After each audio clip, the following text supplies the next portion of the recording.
Kanchipuram Vakula silks నాణ్యత మా ప్రాధాన్యత. మదీనాగూడ, మియాపూర్, హైదరాబాద్ లో త్వరలో శుభారంభం.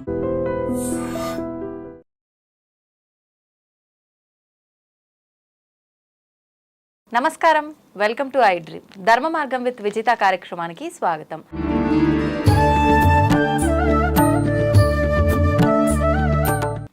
నమస్తే అండి. నమస్కారం. తెలుగు నూతన సంవత్సరంగా పిలుచుకునే ఉగాది పండగ రాబోతోంది.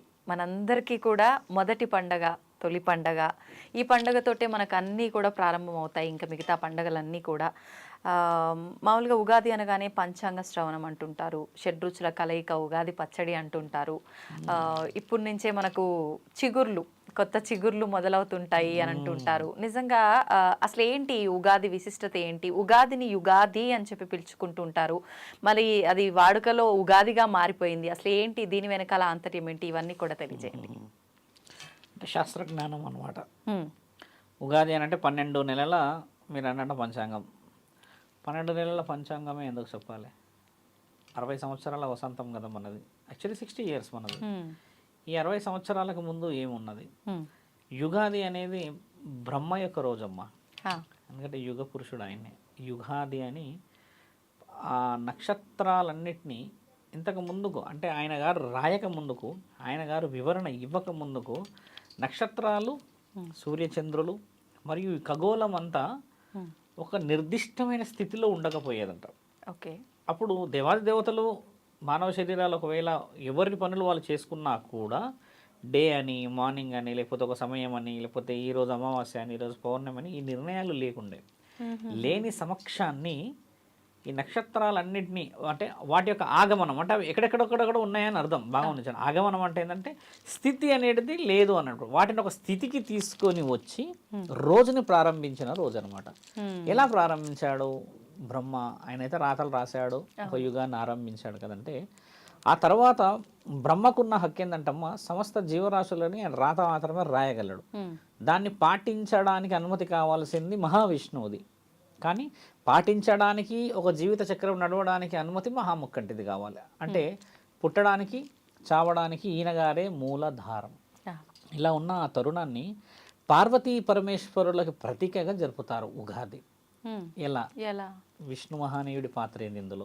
ఇప్పుడు బ్రహ్మ రాశాడు యుగాన్ని మొత్తం, నక్షత్రాల ఆగమనం మొత్తం. మహావిష్ణువు జీవితం మొత్తం మీరు బాగుండాలని, ఉద్యోగం అని, ఈఎంఐలని, లేకపోతే ఏదో కట్టుకోవాలో ఉండాలనేది ఒక అలంకరణ ఖచ్చితంగా ఆయన జీవితంలో ఉంటాడు. అంటే ఆయన నేర్పించేది లక్ష్మీ స్వరూపంతో అదే. పార్వతీ పరమేశ్వరులకి అధికారం ఎందుకు వచ్చిందనంటే అమ్మా, వాళ్ళ జగత్తుకే గొప్పవాళ్ళు కాబట్టి వాళ్ళిద్దరి అనుమతితోనే కుటుంబాలన్నిటికీ వివరణ అవసరమని మన శాస్త్రం. శివపురాణమే కానీ, దేవి పురాణమే కానీ, మీరు ఏ పురాణాల్లో తీసుకున్నా కూడా మహావిష్ణువుకి, శివుడికి మాత్రమే ఎక్కువ శాతంగా వివరణలు కనిపిస్తూ ఉంటాయి. అర్ధనారీశ్వరి తత్వాన్ని ఇవ్వడం కోసమని తండ్రి చూపించిన గొప్ప నిర్ణయానికి ఉగాదిలో మహంకాళి పాత్ర ఎక్కువ ఉంటుంది.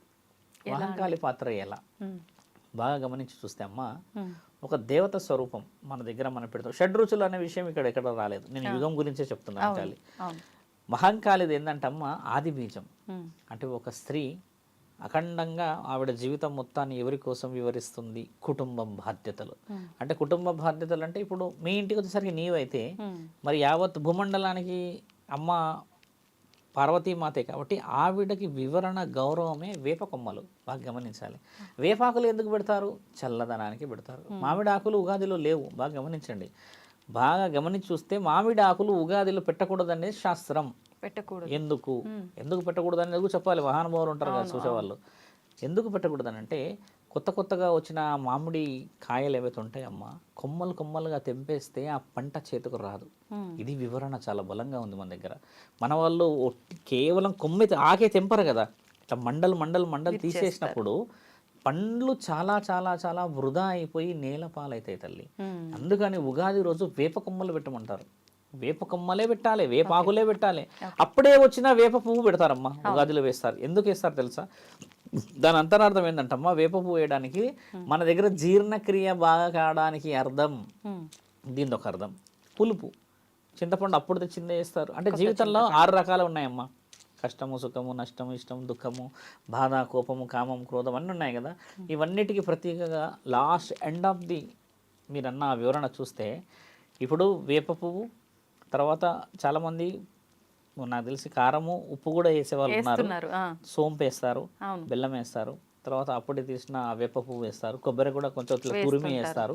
ఇలా అన్ని వివరణ చేసమ్మా బెల్లమే ఎక్కువ వేస్తారు చూడండి. ఎందుకంటే ఆ మొత్తం వివరణ ఆ పచ్చడి చేసిన తర్వాత అమ్మ దాని అంతరార్థం తీపి, జీవిత లక్ష్యం కూడా అదే. ఎన్ని కష్టాలు సుఖాలు ఏది ఉన్నా కూడా నీ అంతరార్థము సుఖమైన జీవితం, మనశ్శాంతిని సంపాదించి నువ్వు ఆనందాన్నే ఎత్తుకోవడం. అంటే జీవితం అంటే మార్గం ఎత్తుకోవడానికి. ఈ ప్రకృతి ఈ సమయానికి ఎందుకు ఇస్తుందని అంటే బ్రహ్మ రాసిన ఈ రోజు మానవులు ఈ నిర్దిష్టమైన స్థితిగతులను అనుభవించడానికని 60 వసంతాలు ఇచ్చాడు. అదే షష్ఠి పూర్తి. 60 సంవత్సరాలు ఒక మానవ శరీరం చూస్తే షష్ఠి పూర్తికి వచ్చినట్టు. షష్ఠి పూర్తి రోజు మనకు చాలామంది చూడండి పెళ్ళిళ్ళు చేసుకుంటారు, రెండోసారి ఇద్దరికి అంటే బియ్యం పోసుకోవడం ఇలాంటివి జరుగుతాయి. ఈ వివరణ 60 సంవత్సరాల క్రితం కూడా ఇదే సంవత్సరం ఉన్నది కదా. మరి అప్పటికి ఇప్పటికీ మార్పు ఏం జరుగుతుంది అంటమ్మా, మానవుల యొక్క శరీరాలు మారుతాయి. నువ్వు అమ్మలాగా ఉంటావు అప్పుడు, ఇప్పుడు నాయనమ్మ ముత్తమ్మ ఏదో అవుతావు, నువ్వు ఇంకేదేదో అవుతావు. కాబట్టి ఇప్పుడు నీ పరిస్థితి ఏమి ఉన్నది అనేది ఈ పంచాంగానికి అర్థం. ఇంకోటి పంచాంగంలో అమ్మ 6, 6, 12 అంటే 12 రాశులే మన దగ్గర ఉన్నాయి కదా. ఈ 12 రాశుల్లో అమ్మ 6 మగ 6 ఆడ, 6 మగ రాశులు ఉన్నాయి, 6 ఆడ రాశులు ఉన్నాయి. ఇది వివరణ చాలా మందికి తెలియాలి. రాశుల్లో కూడా ఆడ మగ 6 ఉన్నాయి. ఇప్పుడు 108 వచ్చేసి నక్షత్ర జాతులు. 108 ఇప్పుడు అష్టోత్తరం మనము చాలా శాతంగా చూస్తాము, శివుడి అష్టోత్తరం బాగా చదువుతారు, అలాగే దేవిది, విష్ణువుది, హనుమంతు అందరిది ఉన్నది కదా. ఈ 108 జీవరాశులు ఈ 108 నక్షత్రాల్లోనే పుడతారు ఎవరు పుట్టినా. బాగా గమనించాల్సింది. ఇప్పుడు ఇదే సమయానికి ఇక్కడ ఒక వ్యక్తి పుట్టినప్పుడు అక్కడ సముద్ర గర్భంలో ఇంకో వ్యక్తి కూడా పుడతాడు, ఏదైనా జంతువు జీవరాశి. అలా పుట్టిన ఆ వ్యక్తి ఆ 108 నిర్ణయాలలో ఉన్న జాతుల్లోనే ఉంటాడు, పశువు నుంచి మొదలుపెట్టి ఇలాంటి వివరణ. అలాగే మానవ శరీరం కాబట్టి ఈ 12 కేవలం మానవ శరీరాలకు మాత్రమే. బాగా గమనించాల్సిన విషయం ఆడ మగ. అయితే ఈ ఎందులో ఉన్న రాశులలో మీరు అన్నట్టు అన్ని రాశులు వివరంగా చెప్తే, అంటే నేను ఎప్పుడు చెప్పలేను, ఆ రాశులకు వివరణ ఏంటంటమ్మా ఈ సంవత్సరం ఎలా ఉండబోతుందో నీదంతే 12 నెలలకి మాత్రమే. 12 నెలల తర్వాత లేదు. కాబట్టి పరమాత్ముడు నక్షత్రాల ఆగమనం 60 సంవత్సరాలకు రాశాడు. గమనించాల్సిన విషయం.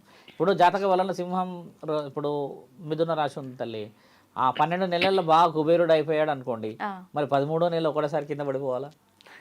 లేదు కదా. ఇక్కడ ఏమున్నదంటే పరమాత్ముడు 60 సంవత్సరాల వసంతాన్ని రాసి పెట్టాడు. ఒక్కొక్క సంవత్సరం ఒక్కొక్క గుణపాఠం, ఒక్కొక్క సంవత్సరం ఒక్కొక్క ఆలోచన, ఒక్కొక్క సంవత్సరం ఒక ఎత్తు దిగడం ఎన్నో ఉన్నాయి కదా. ఈ వివరణ ఒక పురోహితుడే పంచాంగాన్ని ఎందుకు వివరించాలి గుడిలో సాయంత్రమే అన్న విషయం ఏంటంటమ్మా, ఈ పంచాంగం నీ జీవితానికి కాదు ఇది రాసింది. ఈ పంచాంగం నీ భవిష్యత్తులో చిన్న పెద్ద ఏదో తప్పులు అయితే జరుగుతాయో దానికి మార్గం. ఒక గురువు దగ్గర ఎందుకు చెప్పుకోవాలంటే ఒకప్పుడు ఋషులు చెప్పేవాళ్ళు, ఇది ఋషి పరంపరే కాబట్టి. అలాగా ఇప్పుడు వేద పండితులు సాధువులు కూడా చెప్పరు, కేవలం పంతులే చెప్తారు. ఇది వాళ్ళు అక్కడున్న పీఠాధిపతులు మతాధిపతులు మాత్రమే ఎందుకు చెప్పాలంటే ఆ పుస్తకములో నీ జీవిత చక్రం ఆల్రెడీ ఒక అతను చూసుంటాడు, అది రాసి ఉంటుంది. పంచాంగం ఎలా చెప్తారో మీరు గమనించాలి. శివరుద్ర సాధు సింహరాశిలో పుట్టాడు, నాది సింహరాశి కదమ్మా. ఈ సింహరాశి 60 సంవత్సరాల క్రితం ఉన్న సింహరాశి ఇది ఏమి వివరణ ఉన్నది. అయితే ఆ జాతకం ఈ జాతకం మ్యాచ్ అవుతుందా, అసలు అందులో ఇందులో ఏమున్నదని చెప్పినప్పుడు ఏం రాసి ఉంటుంది అంటమ్మా, భవిష్యత్తు ప్రణాళికలో సింహరాశిలో పుట్టిన అందరిది ఒకలాగా ఉండదు, గమనించాలి. ఇప్పుడు సింహరాశి యావత్ భారతదేశం ఒకటే ఉండాలి కదా. మరి అలాంటప్పుడు ఎందుకు ఉండాలంటమ్మా, పంచాంగం కంటే ముందు మన దగ్గర మీరు అన్నది జీవిత చక్రం చాలా ముఖ్యమైనది. గత జన్మ పాప పుణ్యములు, అంతకు ముందుకు నువ్వు చేసుకున్న ఏదైతే కర్మలు ఉంటాయమ్మా దానికి అనుసంధానమైన జీవితమే మనకు వచ్చింది కదా. అసలు పంచాంగం అనేది ఎలా చెప్పేవాళ్ళు, ఉగాది రోజు అంటమ్మా పంచభూతాల గురించి చెప్పేదే పంచాంగం. ఇది కదా విషయం. ఇది విషయం ఎందుకు చెప్పట్లేరు అంటున్నాను నేను. అది చెప్పకుండా ఒక జీవిత చక్రం ఉన్నాయి, దాంట్లో ఆనందం ఉన్నది, చెడు ఉన్నది చెప్పుకోవడం మంచి గొప్పదే. పంచాంగం ఒకప్పుడు చదివేది ఏంటంటే రాబోయే వర్షాకాలం జాగ్రత్తలు ఏమున్నాయి, ఒకవేళ తీవ్రమైన కుంభవృష్టి లేకపోతే అనావృష్టి వస్తే ఏం చేయాలి, వ్యవసాయం ఒక చేతికి వస్తే ఏం చేయాలి, రానున్నది ఏదన్నా సూక్ష్మమైన వ్యాధులు రాబోతున్నాయా, విపత్తులు ఏదన్నా చాలా పెద్ద వర్షాలు లేకపోతే భూకంపాలు ఇలాంటివి ఏమైనా రాబోతున్నాయా అన్నది పొందపరచడమే గురు లక్షణం. ఇప్పటికీ అదే ఉంది మన దగ్గర. ఇప్పుడు మొదటి ప్రశ్న ఏం తెలుసమ్మా, పంచాంగంలో కానీ 25 మొదట ఫస్ట్ మీకు చెప్పింది కూడా ఒక వైరస్ వస్తుందని అంటే ఆ వీడియో వేశారు కదా. ఇప్పుడు నెక్స్ట్ రాబోతుంది ఏందనేది చెప్పగలగడమే పంచాంగం యొక్క నిజమైన అర్థం. పంచభూతాల గురించి వివరించగలిగిందే కదమ్మా. మనిషి ఉండేది కూడా పంచభూతాల్లోనే కదా. ఈ ఉగాది నుంచి నేర్చుకోవాల్సింది ఏంది వివరంగా? షడ్ రుచులు. ఇప్పుడు 6 రుచులు కలిసిన జీవితం మొత్తము మానవ శరీరానికి ఏమి ఇస్తుంది అని అంటే, ఆ యొక్క పచ్చడిని తిన్న తర్వాత తీయగుందని అంటాం కానీ ఎవరు కారం ఎక్కువైందన్నారు. బాగా గమనించండి. కాబట్టి మన జీవితాన్ని సార్థకం చేసుకోవడానికి ఇచ్చిన పండగ అది. ఉగాదిలో చాలామంది మార్పులు చేర్పులు ఏం చేస్తారు బాగా గమనిస్తామ్మా.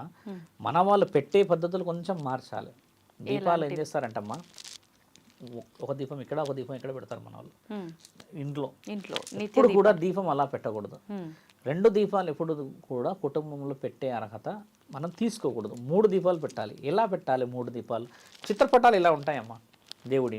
మనం పైన పువ్వులు పెట్టుకుంటాం, అన్నీ చేసుకుంటాం, అంత వివరణ ఇస్తాం కదా. ఇక్కడ 1, 2 అక్కడ పైన ఉన్న 3 ప్రమిద పెద్దగా ఉండాలి. బాగా గమనించాలి. 2 చిన్న ప్రమిదలు ఇలా ఉన్నాయి తల్లి. ఇక్కడ ఉన్న ప్రమిద కొంచెం హైట్ ఉండాలి. కొంచెం దాన్ని దూరం నుంచి చూస్తే 1, 2, 3 శివుడి కనుల్లాగా కనబడాలి. అది అసలైన ప్రమిద పెట్టే పద్ధతి.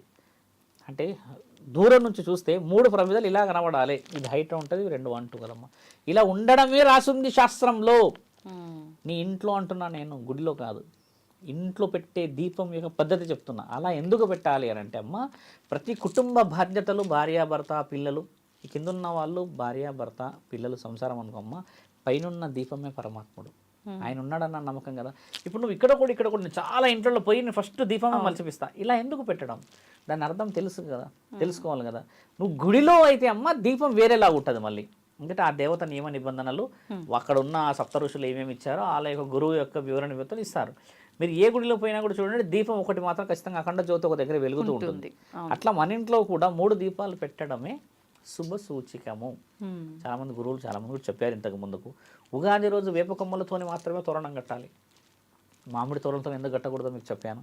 తెలియాలి చాలా మందికి. మండలు తెచ్చి అమ్మేస్తారు కదమ్మా, కొనుకొచ్చుకుంటారు చేస్తారు. అలా కాకుండా మామిడి తోరణాల కంటే ఈ వేప తోరణాలు ఎందుకు పెట్టాలంటే, ముఖ్యంగా వేప తోరణాలు మహంకాళికి ఇష్టం. ఎందుకంటే ఆవిడ చల్లదనం కదా కోరుకునేది.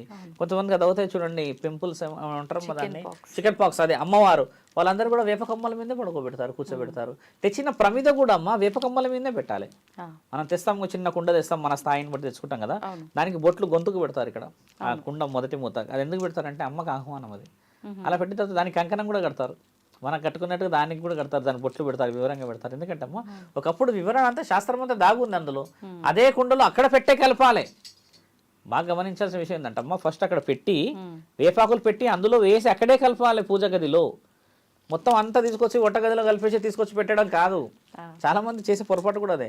మరి అమ్మ వచ్చిన తర్వాతనే కదా ఒడి నింపేది. నువ్వు ఒడి అంటే ఇదే కదమ్మా, షడ్రుచులే కదా. దాని నుంచి నువ్వు కోరుకున్నది అమ్మ ఇచ్చేది ఏది? ఆశీర్వాదం తీయటిదే కదా. ఎంత వివరణ ఉంది కదా. వేప కొమ్మలకు ఉన్న అర్థం ఏంది? చల్లదనం కదా. ఇలా వివరణ దాంట్లో ఇంకోటి, తెలంగాణ ప్రాంతంలో ఎక్కువ శాతంగా ఆంధ్రాలో చూసేది బొప్పట్లు. బెల్లంతో చేసే బొప్పట్లు ఎందుకు పెడతారంటే, ఈ బొప్పట్లు తీయగా ఉంటాయి. ఇదేంటంటే అమ్మ ఆశీర్వాద బలం, ఆవిడకి ఇష్టం కాబట్టి. ఈ వివరణలో సోంపే లేదు అసలు. ఈ మధ్య కొంచెం డైజెస్టివ్ సిస్టమ్ కోసం ఇచ్చారు, అంటే అది రుచిగా ఉండడం కోసం. శాస్త్రవేత్తలు కూడా చెప్పారంట ఈ పానీయానికి అర్థమైందో. అలా తీసుకోవడం ఎండాకాలంలో డైజెస్టివ్ సిస్టమ్ మెరుగుపడుతుందని చెప్పారమ్మా. ఒక విషయం, శ్రీరామనవమి ఉంది కదా, ఆ రోజు కూడా పానీయమే ఇస్తారు. మీరు బాగా గమనించండి. బెల్లంతో చేసిందే మన గుడిలో వెళ్ళి చాలా మంది పట్టుకొస్తారు మొదటే. ఎందుకంటే ఆ పానకానికి అర్థం ఏంటంటమ్మా, ఈ ఎండకు సంబంధించిన స్థితిగతులకు సంబంధించిన, కడుపుకు సంబంధించిన విషయంలో చల్లదనానికి ఉండడానికి. అలా లేదు, దానికి వేరే విధంగా చేసేవాళ్ళు. శ్రీరాముడు కూడా వనవాసం నుంచి మొదట వచ్చినప్పుడు ఇచ్చిన స్వీకరణ అదేనట. అలా కూడా మన దగ్గర ఉంది.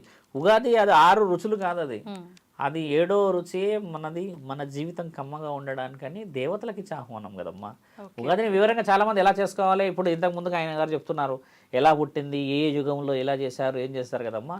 ఏ యుగంలో వచ్చినా, ఏ పండుగ ఎలా వచ్చినమ్మా, అంతరార్థం షడ్రుచుల ద్వారా నేర్చుకోవాల్సింది. జీవితం సుఖమయమే విధంగా చేసుకొని బాగుపడాలి. కష్టసుఖాలు లేనిదైతే బతుకులేదు కదమ్మా. ఎవరైనా ఉన్నారా నా కష్టం లేనన్న వాళ్ళు? ఎవరు లేరు. శాస్త్రంలోనే ఉంది మనిషి ఏమీ సాధించలేడు అని. మనిషి ఏమి సాధించలేడమ్మా. మనం అనుకుంటాం ఆయన వెల్ సెటిల్డ్ అని కదా. వెల్ సెటిల్డ్ ఎవరు లేరు ఈ లోకంలో, ఎవరు లేరు. మనిషి జీవితకాలం మొత్తంలో ఏమీ సాధించలేడు. ఎందుకు ఏదో ఒక వెలితి సాధించలేడు? ఉంటూనే ఉంటుందా? ఏదో ఒక వెలితి లేని జీవితం ఎలా ఉంటుంది గమనించండి. ఖచ్చితంగా ఉంటుంది కదా, నేను ఇలా కావాలనుకుంటే అలా అలా కావాలంటే ఇలా అంటే, అందుకనే మనిషి జీవితంలో సాధించలేడు. ఇలాంటి కొన్ని విషయాలు కూడా ఏంటంటమ్మా, ఉగాది రోజు పంచాంగం అందరు కూర్చొని ఆ రోజు అన్ని చెప్పుకోవడం ఎందుకు? కొంచెం వివరంగా వారం రోజులు 5 రోజులు టైం తీసుకొని పంతులు కూడా చెప్పేది కూడా ఎలా అంటమ్మా, మైక్లో చెప్పేయడం ఒకటి బాగుంటుంది. అందరూ వచ్చి పర్టికులర్గా చెప్పుకోవాలి చేయాలంటే ఎవరి ఇష్టం వాళ్ళది. పంచాంగానికి ప్రయారిటీ కాదు ఉగాది అంటే, బాగా పెట్టుకున్నమ్మా. ఆ రుచులన్నీ కలిపి కుటుంబానికి ప్రయారిటీ.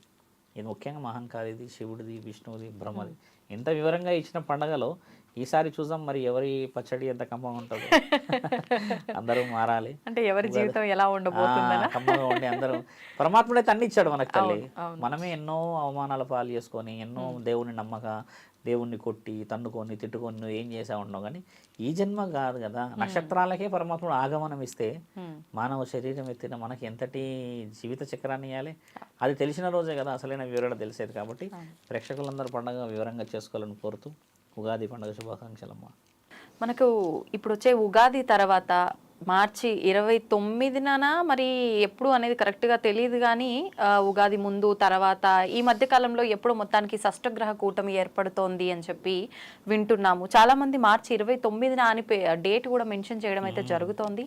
ఈ కూటమి వల్ల చాలా ప్రమాదాల దారిన పడే అవకాశం ఉందని చెప్పి, మనం ఏదైతే గత కొన్ని రోజుల క్రితం జల ప్రళయాలు చూసామో అటువంటి జలానికి సంబంధించిన ప్రళయాలు, విపత్తులు రాబోతున్నాయని చెప్పి, వాటి ద్వారా చాలా ప్రాణ నష్టం జరగబోతోందని చెప్పి చెప్తున్నారు. నిజంగా ఇదంతా వాస్తవమా, లేదంటే ఇవన్నీ కూడా అంటే కల్పించబడినాయి అని మాట్లాడుకోవచ్చా? ఏమంటారు దాని గురించి? శాస్త్రం ఏంటంటే కల్పించడానికి అధికారం లేదు. గ్రహణం అనే దానికంటే ముందు మన దగ్గర ఇక్కడ చూస్తామా, పంచగ్రహాలు కలిసాయి. 5 గ్రహాలు కలిసిన తర్వాత 6, తర్వాత 7 గ్రహాలు కలిసేది 8, తర్వాత 9 కూడా ఉన్నది. షష్ఠ అని అంటే చూడమ్మా, 6 గ్రహాలు ఎందుకు కలుస్తాయి? చాలా మందికి తెలియాల్సింది ఏంటంటమ్మా, గ్రహాలు కలవడానికి మానవ శరీరానికి, ముఖ్యంగా సముద్ర గర్భానికి సంబంధం ఏమిటి? ఈ 3 కొంచెం డెప్త్గా తెలుసుకోవాలి. ఇప్పుడు షష్టగ్రహ అంటే ఏంటంటమ్మా, సూర్యుడు చంద్రుడు ఇద్దరు ఉంటారు. వారి వారి ఖచ్చితంగా ప్రక్రియలు ఏంటంటే ఉదయం, సాయంత్రం, తర్వాత రాత్రి కదా. ఇప్పుడు సూర్యుడు చంద్రుడు ఇలా కదులుతున్నాడు అనుకోండి తల్లి, ఇలా కదులుతున్న ఈ తరుణానికి ఇటొక ఇద్దరు వచ్చేసి మొత్తం వాళ్ళని కదలకుండా చేస్తారు. అంటే మొత్తం 6 గ్రహాలు అయితే అప్పుడు ఆ 6 గ్రహాల ఈ మూమెంట్ ఏంటంటే మైక్రో లెవెల్ ఆఫ్ 30 సెకండ్స్ అంతే. ఈ 30 సెకండ్స్ రావడానికి 6 అవర్స్ పడుతుంది. బాగా గమనించాలి. వీళ్ళు ఇలా వచ్చేసారు ఒక స్ట్రేట్ వేలో, only micro level of 30 seconds అమ్మా. కానీ గ్రహణం పట్టడానికి 3 గంటలు, విడవడానికి 3 గంటలు పడుతుంది. ఇక్కడ ఈ 6 గంటలే ప్రమాదమైంది. ఎలా ప్రమాదమైంది? అసలు గ్రహణాలు పట్టడానికి అసలు ప్రమాదం అనేది ఎందుకు వస్తుంది అని అంటమ్మా, సూర్య చంద్రుల యొక్క 100% పని భూగ్రహాల మీద కానీ మిగతా గ్రహాల మీద ఉచ్ఛ్వాస నిశ్వాసలకి, పంచభూతాల అనుమతులకు పనిచేస్తారు వాళ్ళిద్దరు. అందుకే కదా ఉన్నారు, శాశ్వతమైన వెలుగు వాళ్ళిద్దరు.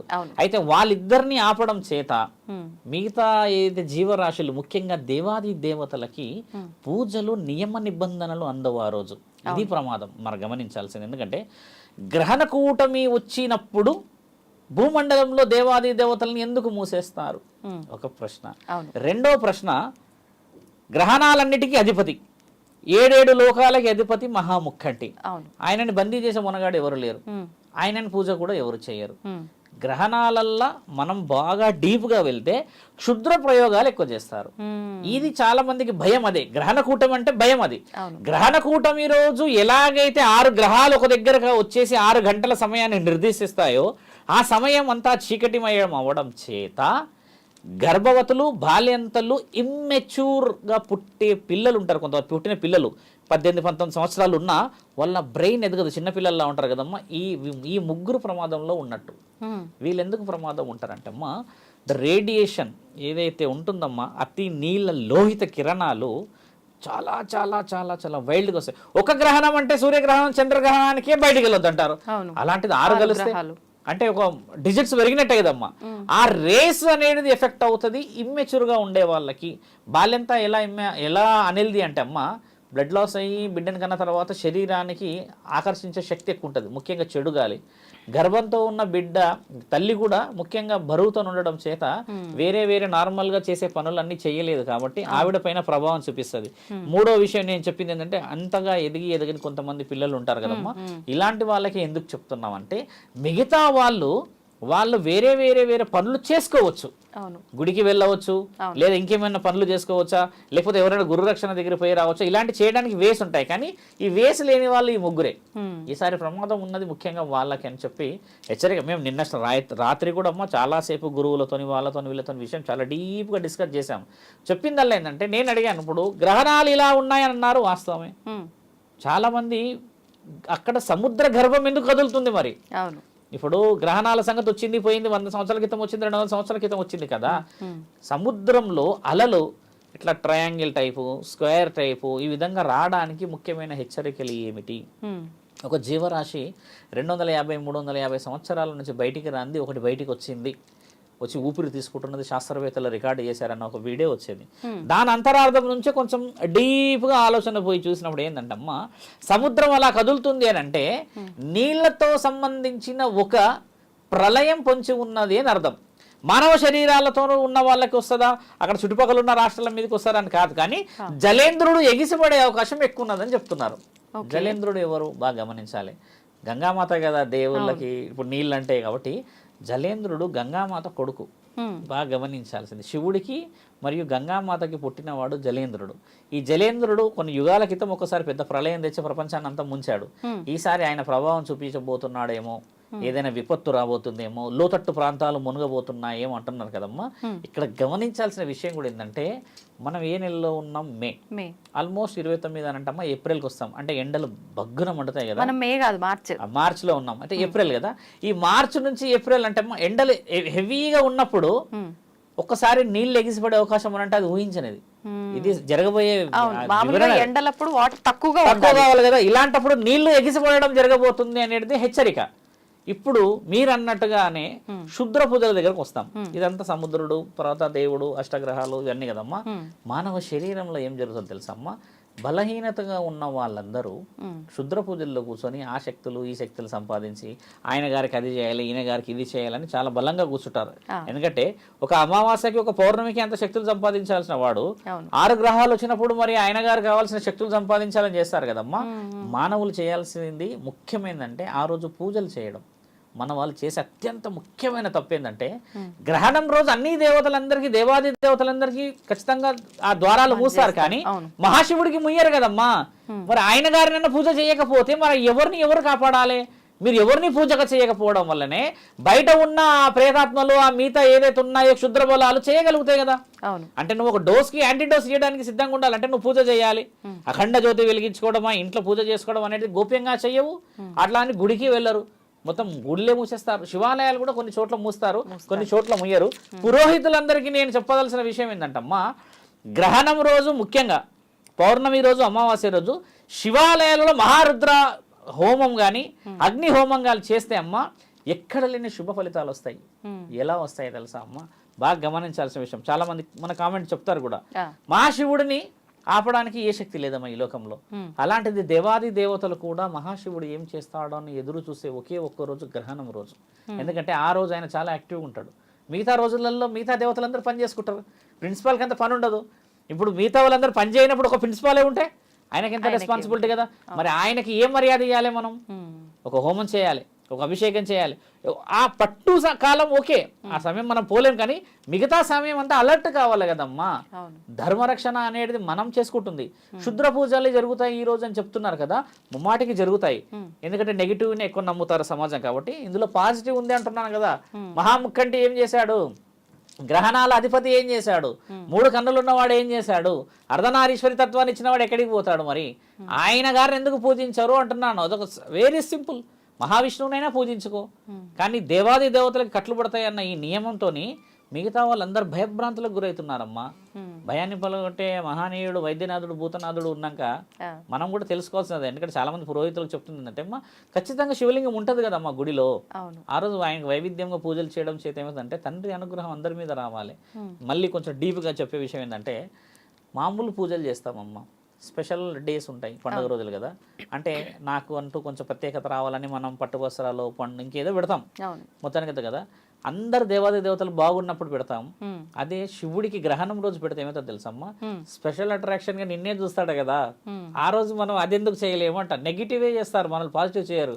ఇప్పుడు నీకు ఎప్పుడు అనుగ్రహం కావాలి అంటే, ఎవరు పూజించలేని రోజు నువ్వు వెళ్ళి పూజిస్తే అనుగ్రహం ఎందుకు రాదు, అలా అయినా ఆలోచించుకోవచ్చు కదా. మొత్తానికి నీ కుటుంబాన్ని కాపాడుకోవాలి.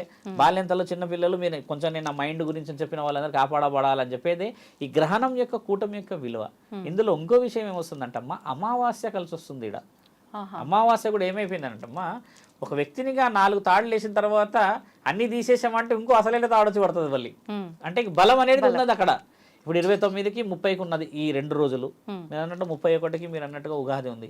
ఉగాది వివరణ పరమాత్ముడు ఇచ్చాడు, దాని వివరణలు చాలా బాగున్నాయి. కానీ ఈ 2 డేస్ చాలా పర్టికులర్గా మనము సరిహద్దులు దాటి పొలిమేరలు దాటి కొన్ని నిర్ణయాలు తీసుకోకూడదమ్మా. కొన్ని బలహీనమైన కొన్ని శరీరాలు ఎలా ఉంటాయంటే కాలం చేసే అవకాశాలు ఎక్కువ ఉంటారు. కొంతమంది బయటికి సడన్గా హార్ట్ స్ట్రోక్ వచ్చి, ఒకటి ఎండ ఉంది, ఒకటి గ్రహణం ఉంది, దానికి పైగా మన దగ్గర ఏంటంటమ్మా, నువ్వు ఎంత మంచి చెయ్యి మనల్ని గోతులతో పెట్టేవాళ్ళు 100 మంది ఉన్నారు బయట. ఇలాంటి వాళ్ళందరికీ అవకాశం ఇవ్వడం కంటే గురు రక్షణ చాలా ముఖ్యమైనది. నేను ఇంతకుముందు కూడా కొన్ని వీడియోలు ఏం చెప్పానంటమ్మా, గోడకు ముడుపు కడతాంగా ఇంట్లో గుమ్మానికి, ఆ గుమ్మానికి బలం ఎలా వస్తుంది అని అడిగారు ఒక అతను నన్ను. ఇంట్లో దేవుడు ఉండగా స్వామి మా ఇంట్లో, తర్వాత మేము రెగ్యులర్గా పూజిస్తాము, గుడికి వెళ్తాం కదా, అవన్నీ వాళ్ళు కాపాడలేంది మీరు ఇచ్చిన ఒక ముడుపులు మమ్మల్ని కాపాడతాయని అడిగాడు ఆయన. అడిగిన దానికి నేను చాలా వివరంగా చెప్పా.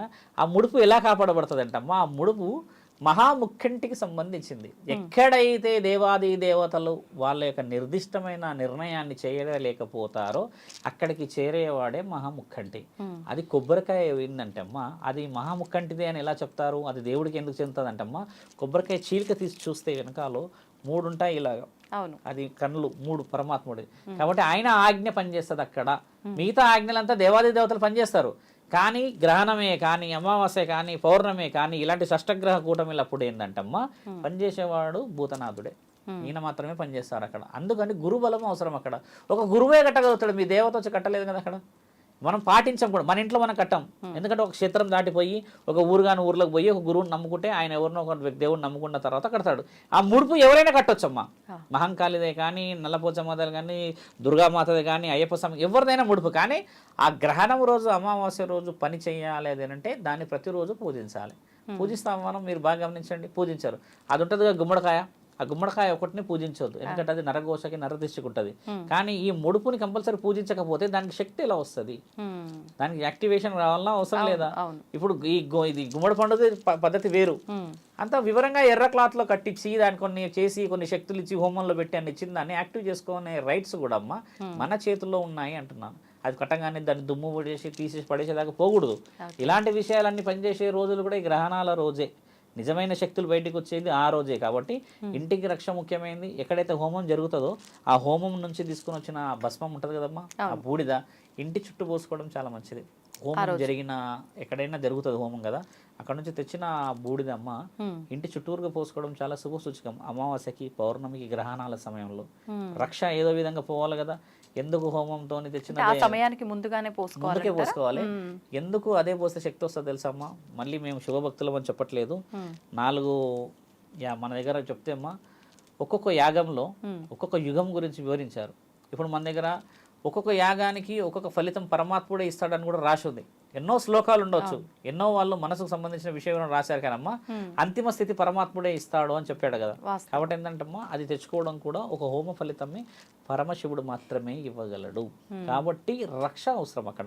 ఆ రక్ష గీయడానికి గల ముఖ్యమైన కారణాలు అవి. అది మీరు చెప్పింది. కాబట్టి యావత్ భక్తజనులందరూ కూడా ఏంటంటే గ్రహణాల కూటమి ఎంత వచ్చినా కూడా మన యొక్క గురుబలం, మన యొక్క దైవాధీనం అంటే ఇలవెల్పులు కులదైవం చాలా ముఖ్యమైనలు. వాళ్ళని కాపాడుకోవాలంటే అమ్మ ఆ రోజు అఖండ జ్యోతి పెట్టాలి. అఖండ జ్యోతి కూడా మన వాళ్ళు ఒక ఒత్తే పెట్టి పెడతారు. ఒక ఒత్తు పెట్టకూడదు ఎప్పుడు. అఖండ జ్యోతిలో ఇలా 2 ఒత్తులు పెట్టి కలిపి దాన్ని ఇలా దగ్గరికి బాగా చేసి పెట్టాలి. ఎందుకు అఖండ జ్యోతి పెట్టాలి గురువు? ఎప్పటి వరకు అది ఉండాలి? ఆ రోజు ఒక రోజు పెట్టి నెక్స్ట్ డే వరకు ఉంటుంది. ఎట్లా 24 గంటలు 12 గంటలు ఉంటుందమ్మా అది వివరణ. కానీ అఖండ జ్యోతి ఎందుకు పెట్టాలన్న క్వశ్చన్ ఎవరైనా అడిగితే చెప్తున్నాను నేనమ్మా, 2 కలిసిన జ్యోతులు ఒక దీపం ఏమో జ్యోతి అంటారమ్మా, 2 జ్యోతులు కలిసి దాన్ని అఖండ జ్యోతి అంటారు. ఇప్పుడు భూమండలంలో యావత్ ప్రపంచం మొత్తంలో 2గా కనబడే వ్యక్తి ఎవరు? చాలా మంది తెలుసుకోవాలి. అర్ధనారీశ్వరుడు. కాబట్టి పార్వతీ పరమేశ్వరులను కలిపి పెట్టడం మూలనాథుడైన. కాబట్టి మనం చేయాల్సింది ఏంటంటమ్మా, ఆయన గారికి ఇచ్చే రెస్పెక్ట్. అక్కడ మహంకాళికి రెస్పెక్ట్, అక్కడ పరమశివుడికి రెస్పెక్ట్, ఆ అఖండ జ్యోతికి అంత విలువ ఉంది. అన్ని గుడిలలో ఎందుకు ఉంటుంది మరి అఖండ జ్యోతి? ఇప్పుడు లోకమే చెప్తుంది కదమ్మా, జగత్తుకి వాళ్ళిద్దరు పార్వతీ పరమేశ్వరులే తండ్రి తండ్రి అని చెప్పి. కాబట్టి అలాంటి విషయ వివరణ కోసం అని చెప్పి అఖండ జ్యోతి కూడా పెట్టాలి. కింద 5 తమలపాకులు పెట్టి పసుపు కుంకుమ వేస్తూ వేస్తూ వచ్చి ఆఖరికి పెట్టుకోవాలి. పెట్టుకుంటే పూజ గదిలో లేదా ఎక్కడైనా చివరిలో పెట్టుకున్న పుణ్యం. ఏదో విధంగా నీ కుటుంబం కాపాడబడాలి కదమ్మా.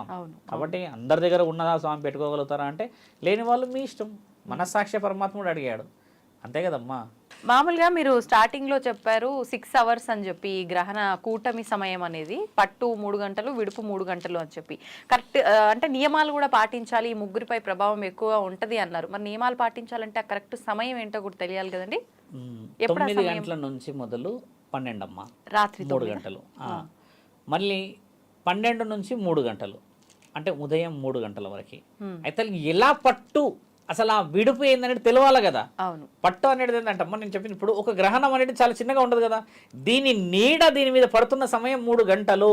ఇలా వచ్చి ఇక్కడికి వచ్చిన ఆ సెకండ్ ఇలా పడగానే వెళ్ళిపోతూనే ఉంటుంది కదా. ఇది మైక్రో లెవెల్లో వెళ్ళిపోతుంది. మళ్ళీ ఇది దాటడానికి 3 గంటలు.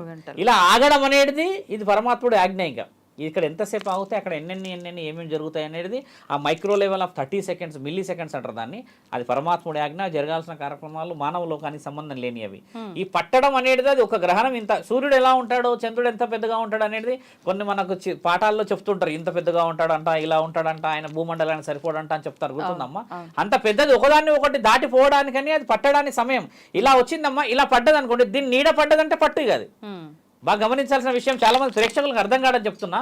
కొంతమంది వీడియోస్ ఎలా తీస్తారంటే ఆ రోజు ఇది చేయకపోతే అది భయపడిపించేస్తారు కదా, వాళ్ళకి తెలియడానికి. ఒకసారి ఇలా వచ్చి నీడ పడ్డది అని అంటే అది పట్టు. ఈ దాటేసిన తర్వాత నీడ పోతుంటుంది కదా ఇక్కడ నుంచి, అది విడుపు. ఈ కార్యక్రమం జరగడానికి 6 గంటలు ఖచ్చితంగా పడుతుంది. శాస్త్రం ఏం ఘోషిస్తుంది ఇక్కడ? సముద్రుడు ఎగిసిపడడం 6 గంటల సమయం. అది గుర్తుపెట్టండి. ఇక్కడ గ్రహణం అనేది అర్ధగంట 20 నిమిషాలు 10 నిమిషాలు 8 నిమిషాలు ఉంటుంది. ఇక్కడ 6 గంటలు ఆ షష్టగ్రహ 6 గ్రహాలు కదులుతున్నాయి అక్కడ. అది ముఖ్యంగా తెలుసుకోవాలి యావత్ ప్రపంచం మొత్తం. కొన్ని దేశాల్లో రీసెర్చ్ మొదలు పెట్టారు ఏం జరుగుతుంది అని. ఎందుకంటే 100 ఏళ్ళకి ఒకసారి చరిత్ర మారుతుంటుంది కాబట్టి ఎవరి నాలెడ్జ్ వాళ్ళకి కదమ్మా. మొన్న వచ్చిన పంచగ్రహ కూటమి తర్వాత షష్టగ్రహ కూటమి తర్వాత సప్తగ్రహ కూటమి ఉంది, అష్టమి ఉంది, నవగ్రహం ఉంది కదా. అసలు ఏమి జరుగుతుంది అనేది కొంతమంది లక్షల మంది ఎదురు చూస్తుంటారు. ఇప్పుడు మన భారతదేశంలో ముఖ్యంగా దీని మీద ఎఫెక్ట్ ఎందుకు ఉంటుందంటమ్మా, మన దగ్గర దైవాధీనమైన శక్తులు ఎక్కువ, పూజలు నియమ నిబంధనలు ఎక్కువ. ఇప్పుడు గర్భవతులు అన్నాను కదా, ఎందరో కాపాడబడతారు, ఎందరో జాగ్రత్త పడతారు. అతి నీల లోహిత కిరణాలు అనేది పైనుంచి వచ్చి శరీరం మీద పడితేనే చర్మం ఇబ్బంది అవుతుంది అని శాస్త్రం. అసలు గర్భవతికి ఏం సమస్య అవుతుంది బాగా గమనించాలి. బయట నుంచి లోపటి నుంచి అయితే బయటకి అయితే రాదు, లోపటే ఉంటుంది. ఆవిడకి ఎలా సమస్య అవుతుంది? ఇప్పుడు నేను చెప్పిన విషయం ఏంటంటే అమ్మా, ఆ డిజిట్ ఏదైతే ఉంటుందమ్మా, ఎలక్ట్రానిక్ పవర్ అంటే ఏదైతే పరమాత్ముడి నుంచి వచ్చే ఈ చెడు గ్రహమే కానీ మంచి గ్రహము, వీళ్ళు ఆల్రెడీ బలహీనత ఉండడం చేతనే వాళ్ళు జాగ్రత్త పడాలి అని చెప్తున్నాము. అందరికి కుదరదే. నేను ఆ గ్రహణం రోజు నేను ఏదైనా ప్రశాంతంగా కూర్చొని ఉంటాను కదా, ఇప్పుడు నా శరీరానికి ఏం కదంటే నా శరీర సౌష్టం వేరు. ఆల్రెడీ బలహీనం ఉన్న వాళ్ళకి ఆ హై రేడియేషన్ వచ్చేసి ఎఫెక్ట్ చేస్తే ఒకసారి బ్రెయిన్ ఇబ్బంది చేయడమా, లేకపోతే ఒకసారి సొమ్మసిల్లి పడడమా, లేకపోతే సడన్గా ఏదన్నా అయినట్టు కళ్ళు మూసుకుపోయినట్టు వెనుకొచ్చి పడడం జరిగితే ఈ సమయంలో ఎవరైతే క్షుద్ర పూజలు చేయడానికి కూర్చుంటారమ్మా, ఈ అకాల మరణాలు చెందిన ఆత్మలను పంపిస్తారు వాళ్ళు. పట్టకారమ్మనండి. ఎందుకు పట్టుకొస్తే ఏమవుతుంది? వాడికి కావాల్సింది ఏంది? శక్తులు కదా. వాడికి కావాల్సిందని ఏంది? నిక్షిప్తులు కదా. కాబట్టి వాడు ఏం చేస్తాడు, ఒక బలహీనుడిని వాడి శరీరంలో కలుపుకుంటే వాడు బలవంతుడై వేరే వేరేవే చేయడానికని ఈ సమయం ఉపయోగిస్తారు క్షుద్ర పూజలు చేసే మహానుభావులు వాళ్ళు. అలాంటి వాళ్ళందరికీ చెక్కు పెట్టేది నేను ఇందాక చెప్పిన కదా, ఒక యాగం, ఒక హోమం, పరమశివుడు ఉన్నాడని. అలాంటి ఎక్కువ శాతంగా మాట్లాడరు మన వాళ్ళు. వచ్చే గురువులు అందరూ కూడా ఏంటంటే ఆ రోజు ఏం జరుగుతాయని చెప్పి సగం మందిని భయపడిపిస్తున్నారు. మా అమ్మ అలా కాకూడదు అంటున్నా. మార్గం ఉంది కదా. వ్యాధి పుట్టక ముందుకే పరమాత్ముడు మంది కనిపెట్టాడని రాసింది కదా ధన్వంతరిలో. ఇంకా మనం ఇంకా వ్యాధి వచ్చింది, నిర్ధారణ అయింది, డయాగ్నోస్ అయింది, కానీ పెట్టుకోలేకపోతున్నామే. ధర్మం కాపాడబడాలి. అదమ్మా వివరణ. ధన్యవాదాలండి. నమస్కారం.